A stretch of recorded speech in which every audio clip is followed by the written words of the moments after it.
As a person who knows a 1-year-old that is securely attached, today's messages have been about what an empowered woman will know about an empowered man and the 5D collective, mystics and not. Okay, so woo woo pseudoscience lady, and I'm educated and I continue my educational background because I support people to be their self. Now, for me, change didn't take place in the way that those who get out of their traumatized stuff will feel like I'm a consistent piece of expanding consciousness. So for my body, when I moved into the Enlightenment Soul Age group, I knew it. When I was going through all my light body, rainbow body, I also know my Kundalini awakening. I found out a little bit of things there, and that's where twin flame, flames, and soulmates definitely are part of the journey of those who are 5D mystics in the Enlightenment Soul Age group.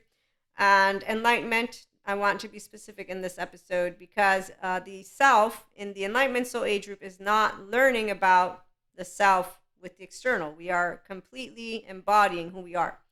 So for me, I was like, oh, I'm back to myself again. That's the word. The words that came back or came into my head as I was feeling into enlightenment and restorative embodiment completely. And this was after light body, light body, light body. My first light body was my confirmation. But I'm a mystic and I'm a Reiki master and I read tarot and I'm an Akashic record reader. So we know that for 3D and 4D, this is a whole different place. So I am not a mantle of mental health. I am not a mantle of yoga. I'm not a mantle of spirituality. I'm not a mantle of anything. In fact, I don't demonize or romanticize. I'm a person who has information and I share it in a way that says, I don't know everything. I'm going to fuck up the data. I have opinions. They're not opinions that are truths, but they are opinions that have been brought together to say, here's how to be you from your heart with your flow, dealing with certainty and uncertainty as your 0-1-year-old is how I'm going to break it down as a grown-up. Okay, so your embodied brain wants to return to that. I don't do half measures. I do all the way. And I just posted an episode about how a woman knows a smart man, an empowered man, when he is, whether in the bedroom or out on about, letting us be walking around like a child who does not want to hear you yelling, does not want you coming near me with a belt, with a whatever it is, that groups of people who have that's why I'm trying to be as respectful and aware as can be.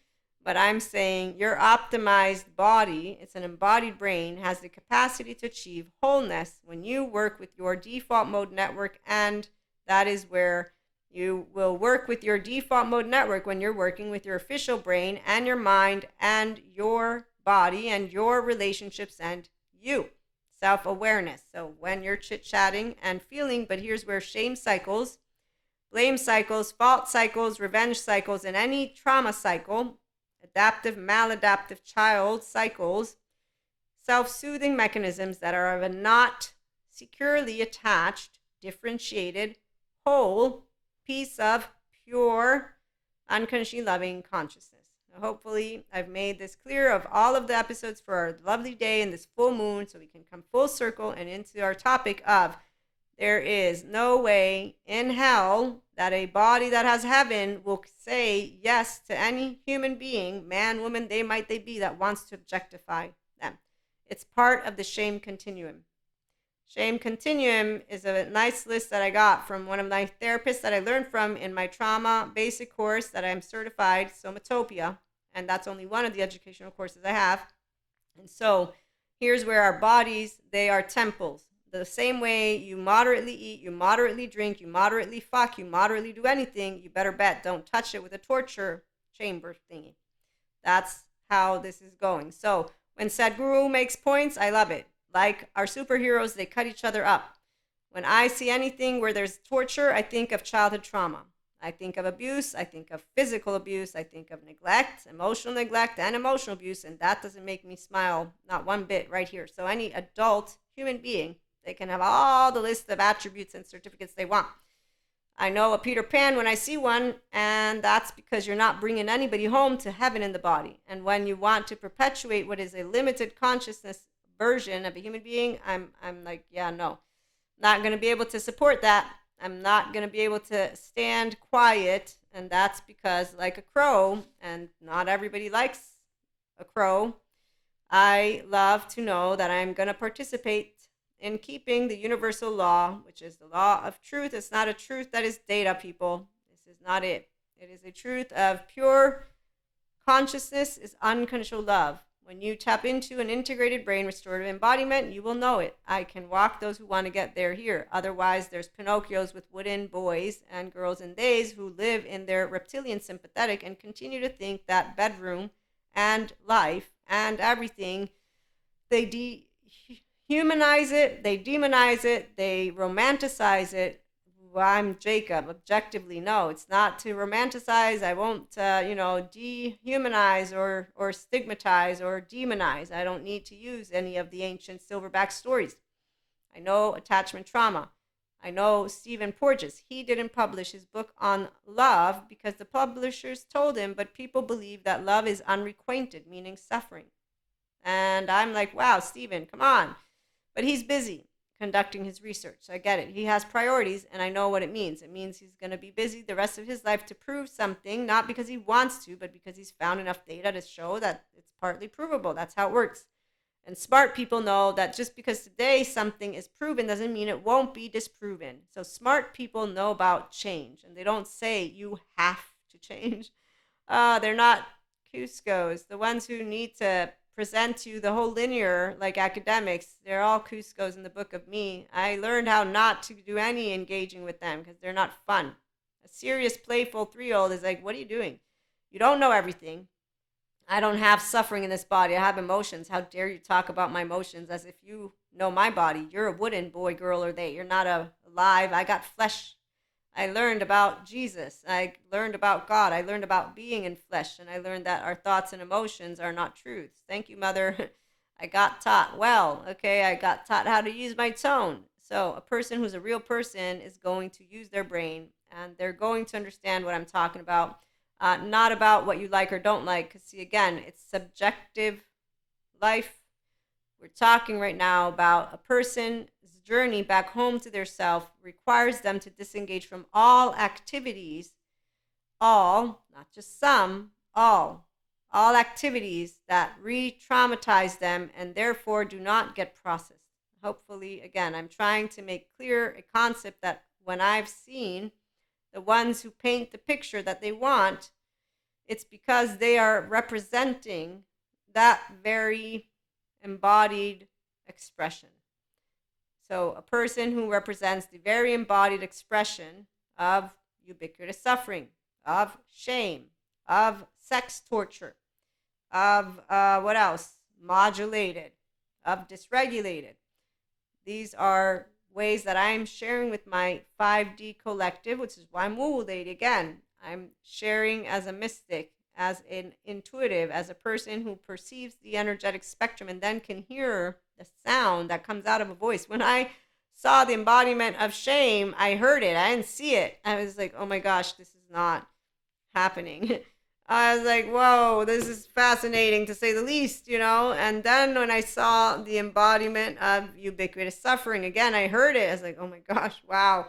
So sound speaks to the ears of those of us who hear and then try to use our voice. Again, it's going to be an annoying crow's voice to the ones who don't want to hear it, but that's okay. That's the part. We're collective. I'm not going to be talking to the ones who don't want to be their inner child. That's not who I'm here for. I'm here for you to be yourself like an inner child. And that's where don't come near me with any kind of sympathetic, my big man, baby, friend child. I consistently tell them, dude, move away from me right now. You're reminding my body of panic attacks. I do not want you near me for a minute. Come on, move away. Okay, so people who have the inner child adults, welcome aboard. Come join us. We're going to be talking about a lot of things. I'm always seeking to conceptualize in a way that can be respectful. I know it will not be perfect. I forget data, but what I'm not ever forgetting is how to say I'm myself thanks to having a child-centric environment. And when I'm with people, I will perceive their inner child. And I now know how to consistently differentiate. Daniel Siegel has helped me with that one.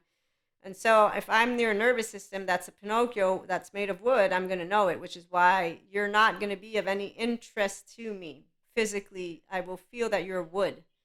and I will be disgusted in a moment of time because I will feel that you're not alive and you're not an energy vampire dark aura. No, I'm not a spiritual bypasser. I'm a 5D mystic, and I'm a person who explains what I can perceive. And thankfully, Daniel Siegel has given me words like people who try to enmesh you. They try to make you fit their box. People who want to re-traumatize you because they're getting off. They're getting off of you being in pain. I'm not. I have had situations. This is where disgust starts to come up, but it's more like, oh my gosh, I need to leave that person alone, because the minute that you're actually trying to have me be more afraid and more upset and you're getting off of it, I'm not only trying to work to get myself calm, I'm feeling that you're getting off of it, and I'm like, I need to leave this now. And that's why differentiation is important, as Daniel presents, because we're all embodied brains, so we pick up on each other. And I'm present. So present means that I'm going to be attuning to you easily, and my body, like your body, we're embodied brains again. So I'm going to be, as a mammal will, to regulate with each other. And I'm a guitar string, but so are you. But I'm the one who's picking up on you. You're most likely not going to pick up on me, because a non-bilaterally integrated, a Pinocchio with a wooden body, has no owner. There's a child in there that has no grown-up seeing what they're doing, because if they did, they'd stop. They'd become aware of themselves, of what they're doing, disengage from the adaptive child, maladaptive child behavior immediately, not later. They shut up, brain. Okay, what are you doing?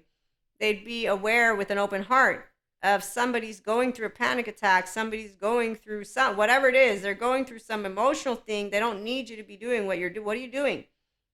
And that's where I'm not gonna make it into a demon. It's not a demon. It's an inner child who's in structural dissociation with a human being who doesn't own that body. And again, Daniel Siegel explains when people are non-differentiated, and so they're actually not separating themselves from you, because they're wanting you also to fit their puzzle, and they're wanting you to vibe with whatever they're vibing. So this is why there's words that I can use to explain something that is not what I wanted to talk about completely, but there you go.